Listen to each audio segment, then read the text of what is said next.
Hello! ఈరోజు మనం ఎంతో సింపుల్‌గా అలాగే టేస్టీగా ఉండే ఆలు పరాటాని ప్రిపేర్ చేసుకుందాం. ఇది చాలా మంచిదండి పిల్లలకి కూడా. చాలా వెయిట్ గెయిన్ కూడా అవుతారు పిల్లలు. ఓకేనా? ముందుగా మనకు కావాల్సిన ఆలు తీసుకొని ఉప్పు, పసుపు వేసి ఉడకబెట్టుకొని మ్యాష్ చేసుకొని పక్కన పెట్టుకోవాలి. ఆ తర్వాత ఒక చిన్న కడాయి పెట్టుకొని అందులో కొంచెం ఆయిల్ వేసుకొని ఉల్లిపాయలు వేసుకొని వేయించుకోవాలి. అవి వేగేటప్పుడే ఉప్పు, పసుపు, కారం, ధనియాల పొడి, అలాగే జీలకర్ర పొడి ఉన్నా ఏసుకోవచ్చు. నేను కారంలోనే ఇవన్నీ వేశాను కాబట్టి సెపరేట్‌గా ఏం వేయలేదు.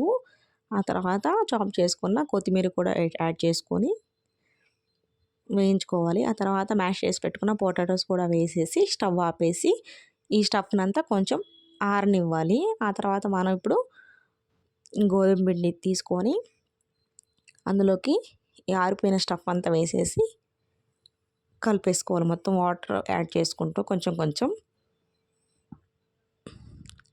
ఆ తర్వాత ఇంకా చపాతీలాగా ఒత్తుకొని కాల్చుకొని తినేయడమే. అంతే. చాలా టేస్టీగా ఉంటుందండి. మీరు ఎప్పుడైనా ట్రై చేయకపోతే ఒకసారి ట్రై చేయండి. ఓకేనా?